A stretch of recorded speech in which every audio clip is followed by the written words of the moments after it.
Hey everybody, today is July 15th, 2023, and I'm trying this without headphones today, just because I think it'll make it a little bit quieter, because when I use two mics, one of my headphones dangles, and every now and then it makes noise, so I wanted to try it without, and I can see on my screen that it's recording, so I think I'm safe. I want to tell you a story tonight about two of my friends, so that's what I'm going to talk about in this video. But prior to getting into that story, and I really want you to hear this story because it's about the differences in people and how I feel like I have one friend on this side of me, one friend on this side of me, and I'm somewhere right in the middle, and kind of like the choices we make in life. And I think it'll be interesting for you, but first I wanted to get through just a couple of housekeeping items real quick for you. Let me change this real quick. Okay. First off, I wanted to read to you a story that Draig from Wales wrote. I've read one of his rambles before in one of my other videos, but I wanted to read this one because he wrote this recently, and he's going through a challenging time now, and I know he's going to find a way through, but at any rate, I just wanted to read this to you all, and I hope you enjoy it like I did. Sure thing. Here we go. I am good, and I do good, and I know that will bring me comfort in the end. When my soul abandons my cold mortal shell and embarks on a journey of silence to the endless black that awaits me, I know St. Peter won't call my name. I won't be summoned to heaven to stand before the pearly gates, though it is a nice thought. Nothing is forever. One day I will no longer see the stars glistening in the night sky, or watch the sun set in the distance over the horizon. One day I will no longer feel the gentle kiss upon my lips from my love. We humans must do all that we can with the life we have. We must not waste it. The time goes fast, and when you least expect it, it can be over. Be good and do good for yourself and others. Reach for the stars, metaphorically or literally, if that is your desire. People come and people go, and sadly dogs too. Make happy memories, as they will be the last thing we think about when our time comes. And don't worry too much about materialistic things. In the end, we can't take them with us. They remain, as do the memories of us. Whenever someone thinks of me, I want them to smile and think, there will never be another like him. Never, ever be afraid to say how you feel. Trust your gut. Love and be loved. And remember, if someone hugs you, let them be the first to let go. We are all going to die one day. Until then, live. Actually live. It's beautiful. Just such a beautiful little ramble. And knowing that he wrote it and knowing that he's struggling right now, it just tells me that that's what's in him. I know he's going to find a way through this challenge that he's in. He's been so helpful to me. He created the Discord, and just being able to talk to him, it's just become a true friend. And I want him to do good. So thank you for that, Draig. Okay, next.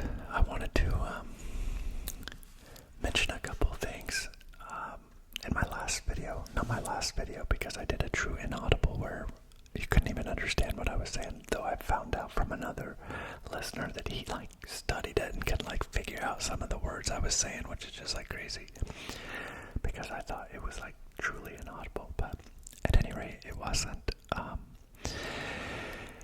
But on my bit video before that, I had asked everybody to go check out Emily.asmr, because she had started a channel. She was one of my subscribers, and I was one of the ASM artists that kind of motivated her to start her own channel, and I think she's now up to 4 or 5 videos.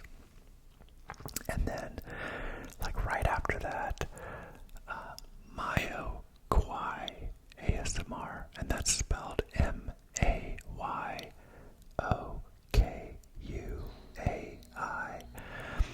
Right after Emily started her channel, Mayo Kwai ASMR started her channel, and she's got 2 videos so far.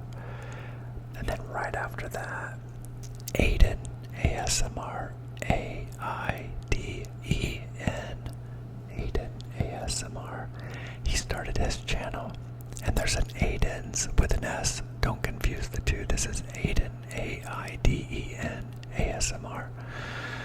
He started his channel, and you can tell like he's got 2 or 3 videos. So if you go to Aiden ASMR and there's like 50 videos, that's not him. He's only got a couple, so you'll know it's a new channel.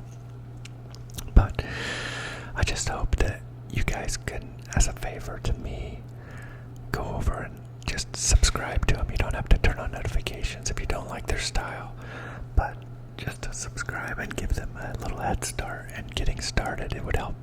It would help, and I would want to help them.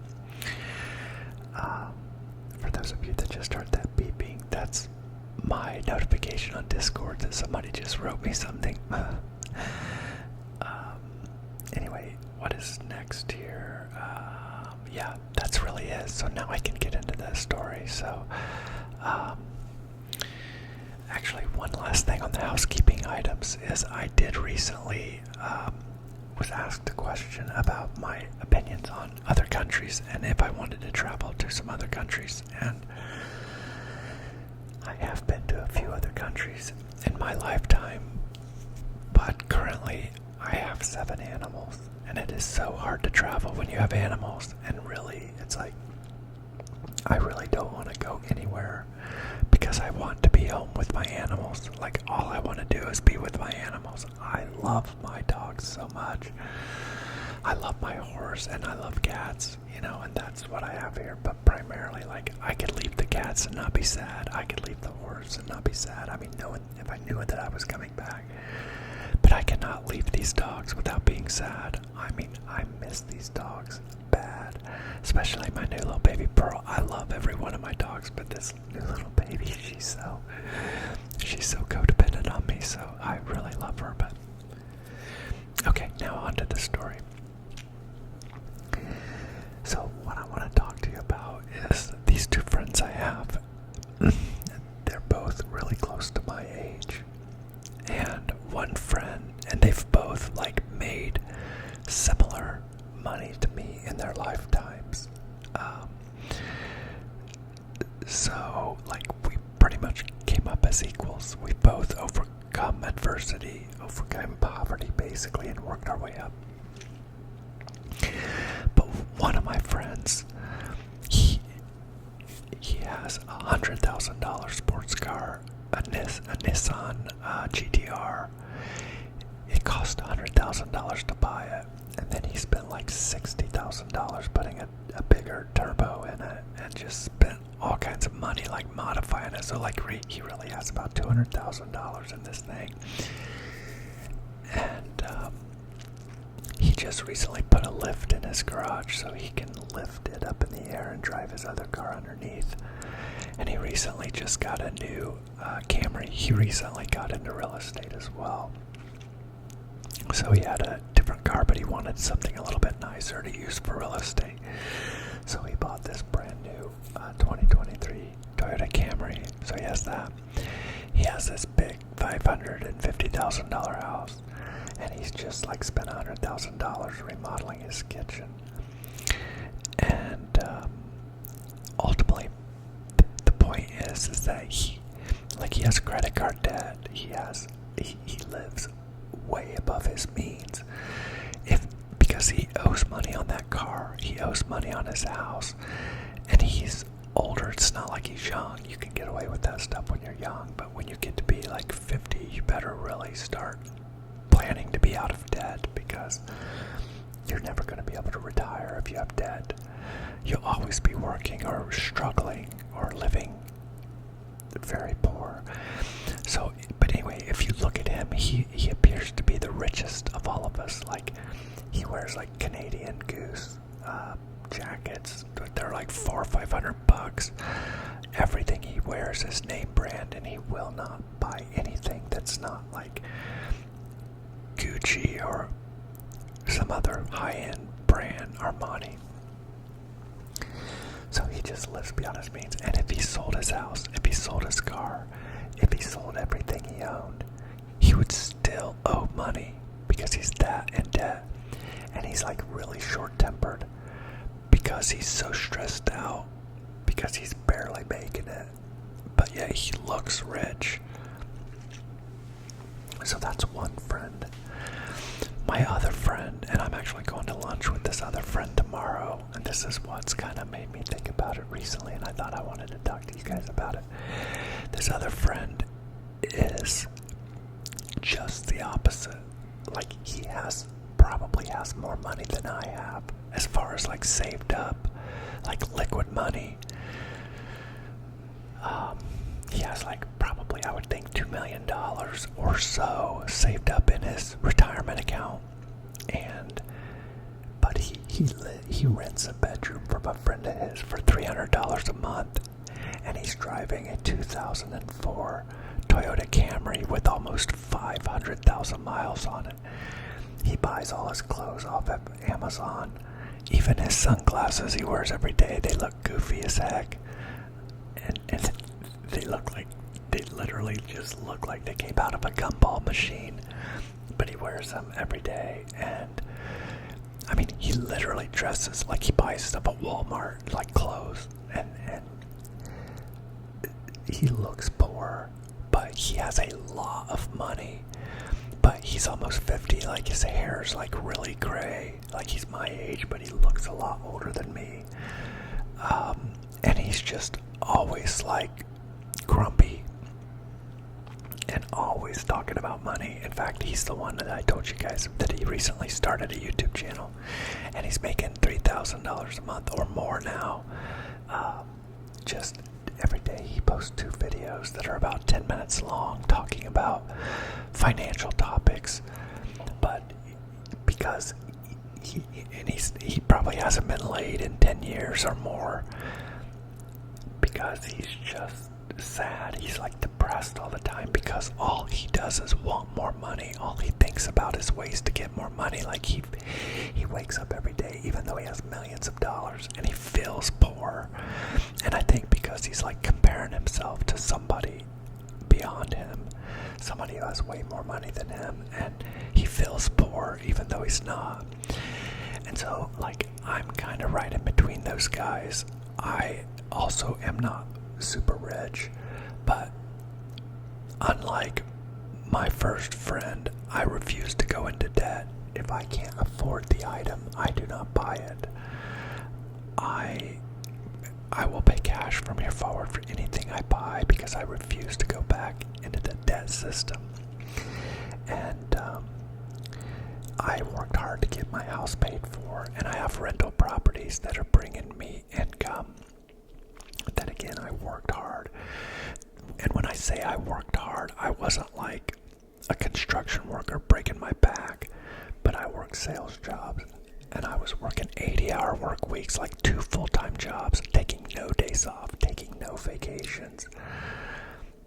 I knew it was the only way I could get myself out of poverty. And it's like, I understand it's like you're going to sacrifice something, but like, my mom always used to give me a hard time and say, you know, you're going to work your life away, and like, money doesn't grow on trees, and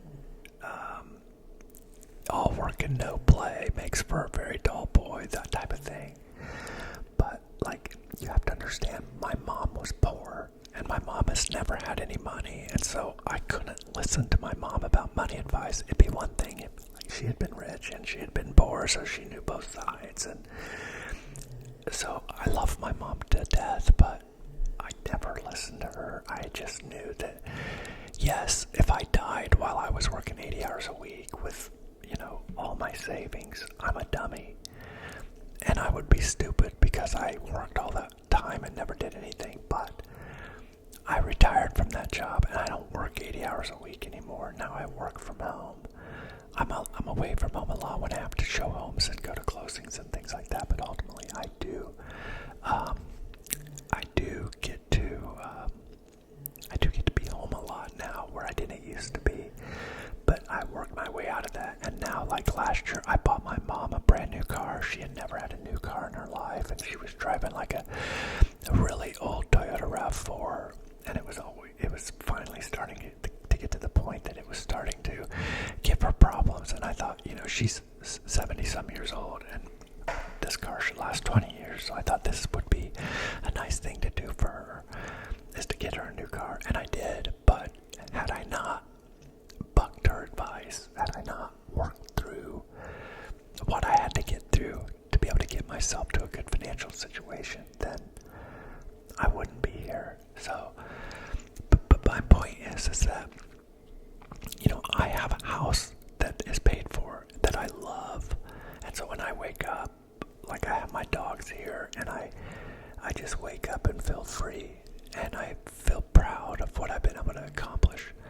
Where my first friend who lives in debt, he has it too, but he wakes up and he feels the pressure of, oh my God, I gotta make money so I can pay my house payment, because if I don't pay it, the bank's gonna repossess my house. There's an old saying that it says, you wanna know who really owns your house? Quit paying your payment. You'll find out real quick you don't own it, because the bank owns it. Same thing with your car. You wanna find out who owns your car? Quit paying your payment and you'll see real quick who owns it. When you are in debt, the bank owns that product. You don't. And so that's the ultimate goal, is to get out of debt. And I'm talking about just for products, but like Elon Musk uses debt to make money. That's a whole different topic. Rich people do. Rich people can, instead of taking income, they get loans and use those loans as income. Because guess what happens? If you're getting a paycheck from a job, guess what gets done to that paycheck? It gets taxed. But if you go to the bank and get a loan, guess what? No tax at all. So Elon Musk, instead of taking a paycheck, he takes stock options from the company. He gets paid in stock. And so then when he needs money, he goes to the bank and says, hey, I want to put a loan against these million shares of Tesla stock. And they say, okay, here's the money. And when he gets that money, it's not taxed. Now he has to pay payments on that money, but if you went and got a loan for $10 million and you had a payment that was $10,000, is that really a problem? Or maybe it's $100,000. It's still not a problem.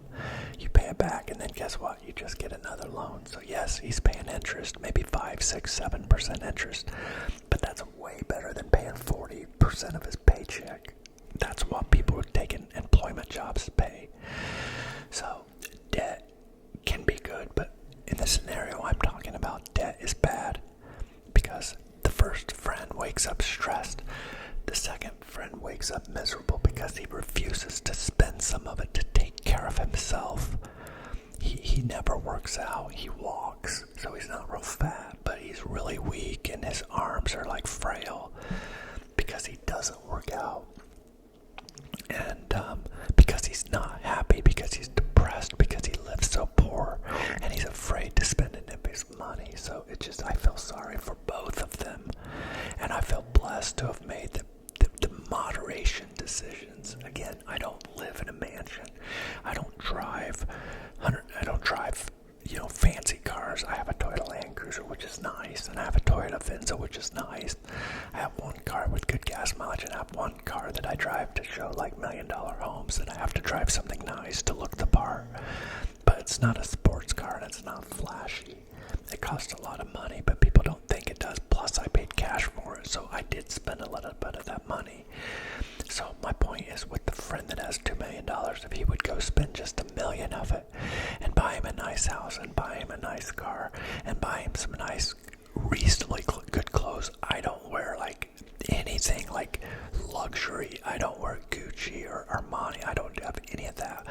Like, you see me in these Under Armour shirts. I buy these because they're warm, plus they're like $40. They're not like $300. The flashy friend that I told you about, he's got a $500 Gucci belt. It's just like, I wouldn't even wear it if you gave it to me for free. I would feel just disgusting in it. I just can't do it. To me, I hate that. I hate the luxury. You know, there's belts that are twice as good as that belt as far as quality, but just because it has that name on it, they can charge so much more money for it. So, just something to keep in mind as you're moving forward. I know most of my viewers are younger than me, so just something for you to think about when you're thinking about life decisions. So, anyway, I hope you enjoyed that story. I hope you stuck around for the stories. I didn't think the housekeeping part was going to take as long, but at any rate, I hope you enjoyed that, and I will talk to you very soon.